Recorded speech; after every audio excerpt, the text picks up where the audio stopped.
ಉಡಾಯಿಸೋ ಖಾರ ಬಣ್ಣ ರುಚಿಯನ್ನು ನೀಡುತ್ತದೆ. ಮೆಣಸಿನ ಪುಡಿ ಚಿಂದಿ ಉಡಾಯಿಸೋ ಖಾರ ಬಣ್ಣ ರುಚಿ. ಅಕ್ಷರ ಮಾಂತ್ರಿಕ ಎಸ್.ಎಲ್. ಭೈರಪ್ಪನವರ ನಿಧನ ಕನ್ನಡ ಸಾಹಿತ್ಯ ಲೋಕವನ್ನು ಮತ್ತಷ್ಟು ಬಡವಾಗಿಸಿದೆ ಅಂತಲೇ ಹೇಳ್ಬೋದು. ಈ ಬಗ್ಗೆ ಮಾತನಾಡೋದಕ್ಕೆ ನಮ್ಮ ಜೊತೆ ನಿರ್ದೇಶಕರಾದ ನಾಗಾಭರಣ ಸರ್ ಇದ್ದಾರೆ. ಅವ್ರನ್ನ ಮಾತನಾಡ್ಸೋಣ.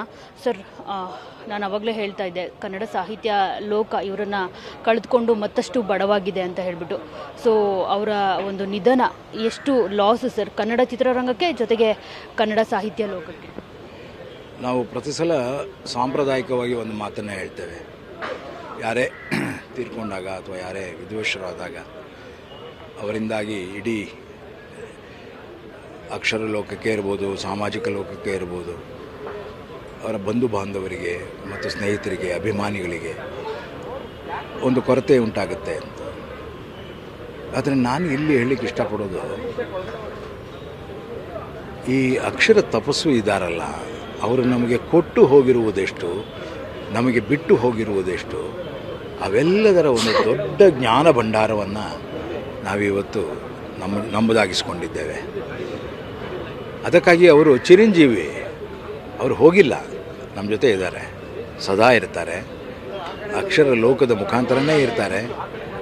ಮತ್ತೆ ಮತ್ತೆ ಓದುವ ಮರು ಓದಿಗೆ ನಾವು ತೆರ್ಕೋಬೇಕು.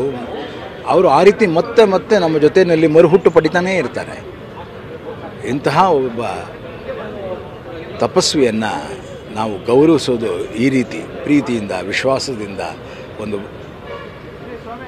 ಕಣ್ಣೀರಿನಿಂದ, ಅಲ್ಲಿ ಕೊನೆಯಲ್ಲಿ ಒಂದು ಅಶ್ರು ತರ್ಪಣದ ಜೊತೆಗೆ ಅವರನ್ನು ಕಳಿಸ್ಕೊಡ್ಬೇಕು, ಒಂದು ವಿದಾಯ ಹೇಳಬೇಕು. ಸರ್, ನಿಮ್ಮ ಒಡನಾಟ ತುಂಬ ವರ್ಷಗಳದ್ದು ಅಂತ ಅನಿಸುತ್ತೆ. ಸೊ ಆ ಒಡನಾಟದ ಒಂದಷ್ಟು ನೆನಪುಗಳನ್ನು ಹಂಚ್ಕೊಳ್ಳೋದಾದರೆ ಅದು ಈ ಕ್ಷಣದಲ್ಲಿ ಅಲ್ಲ. ಹಾಗಾಗಿ ನಾನು ಅದನ್ನು ಯಾವುದೂ ಹೇಳೋದಕ್ಕೆ ಇಷ್ಟಪಡೋಲ್ಲ. ಕಾರಣ ಯಾಕೆ ಅಂತಂದರೆ, ಇನ್ನೂ ಅವರು ಹೋಗಿಲ್ಲ, ನನ್ನ ಜೊತೆ ಇದ್ದಾರೆ. ನಾನು ಅದನ್ನು ಒನ್ಬೋದೂ ಇಲ್ಲ. ಅವರು ಸದಾಕಾಲ ನಮ್ಮ ನೋಡಿ ಇರ್ತಾರೆ. ಆ ನೆನಪುಗಳನ್ನು ಮತ್ತೆ ಯಾವಾಗಲಾರು ಹೇಳ್ತೇನೆ.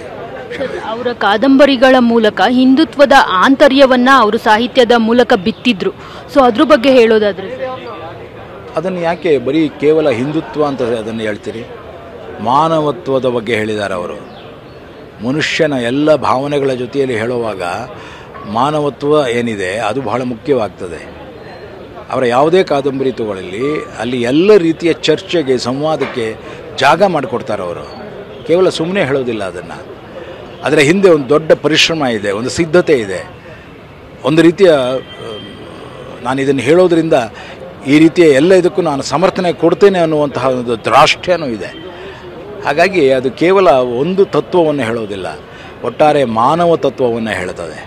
ಹೀಗಾಗಿ ಸಾಕಷ್ಟು ಜನಕ್ಕೆ ಅದು ಹಳದಿ ಕಣ್ಣಿನಲ್ಲಿ ನೋಡಿದಾಗ ಎಲ್ಲವೂ ಹಳದಿಯಾಗಿ ಕಾಣಬಹುದೇನೋ. ಆದರೆ ಇಷ್ಟಂತೂ ಸತ್ಯ, ಯಾವುದೇ ಭಾರತೀಯ ತತ್ವ ಇದೆಯಲ್ಲ, ಅದು ಮಾನವ ತತ್ವದ ಜೊತೆಯಲ್ಲಿಯೇ ಬೆಳೆದಿದೆ. ಅಂತಹ ಫಿಲಾಸಫರ್ ನಮ್ಮ ಎಸ್.ಎಲ್. ಭೈರಪ್ಪನವರು. ನಮಸ್ಕಾರ ಸರ್. ಅವ್ರ ಕಾದಂಬರಿಗಳಲ್ಲಿ ಯಾವುದಾದ್ರೂ ಸಿನಿಮಾ ಸೊ ನೋಡಿದ್ರಲ್ಲ, ಇದಿಷ್ಟು ಟಿ.ಎಸ್. ನಾಗಾಭರಣ ಅವರ ಮಾತು. ಕ್ಯಾಮ್ರಾ ಪರ್ಸನ್ ರವಿಕುಮಾರ್ ಜೊತೆ ಮಂಗಳ ರಾಜಗೋಪಾಲ್, ಟಿವಿ9 ಬೆಂಗಳೂರು.